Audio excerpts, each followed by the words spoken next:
আমুদা মাছের ঝোল বানানোর জন্য 200 গ্রাম আমুদা মাছের মাথা ছাড়িয়ে পরিষ্কার করে রেখেছি। 1 চামচ লবণ দিয়ে দিলাম, 1 চামচ হলুদ দিয়ে দিলাম। এখন এটা ভালোভাবে মাখিয়ে নেব।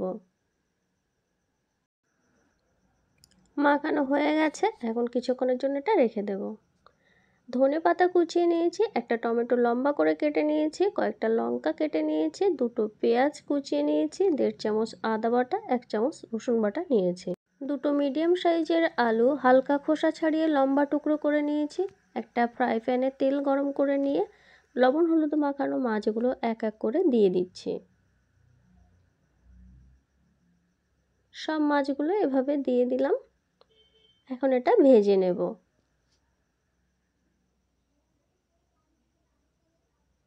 মাছগুলো উল্টে দিচ্ছি।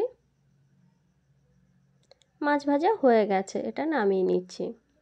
একটা কড়াইয়ে সাদা তেল গরম করে নিয়েছি, এর মধ্যে আলুটা দিয়ে দিলাম।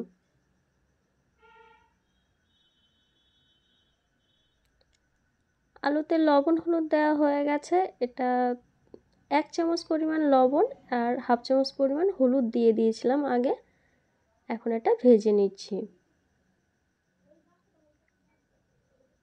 আলুটা ভাজা হয়ে গেছে, এটা তুলে রাখছি। ওই পাত্রে আরও একটু সরিষার তেল দিয়ে দিলাম।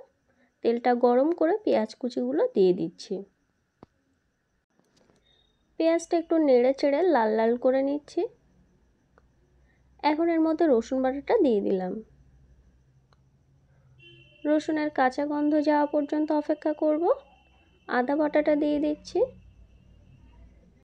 মশলাটা কিছুক্ষণ নেড়ে চেড়ে ভেজে নিচ্ছি। এর মধ্যে মশলা বাটা পানিটা দিয়ে দিলাম। 1/2 চামচ লবণ অ্যাড করছি, হলুদ দিয়ে দিলাম 1/2 চামচ, লঙ্কা গুঁড়ো 1/2 চামচ। সবটা ভালোভাবে মিশিয়ে নিচ্ছি।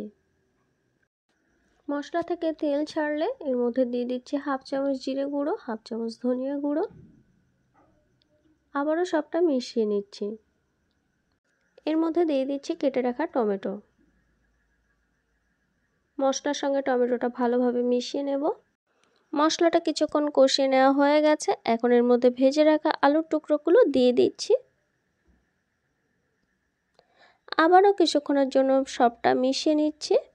এবার এর মধ্যে পরিমাণ মতো পানি দিয়ে দিচ্ছি। একটু নেড়ে দেব।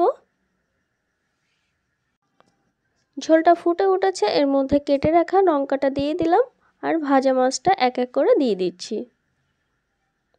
উপর থেকে এবার ধনেপাতাটা ছড়িয়ে দিচ্ছি। কিছুক্ষণ ফুটিয়ে নিচ্ছি। এবার এটা নামিয়ে পরিবেশন করব।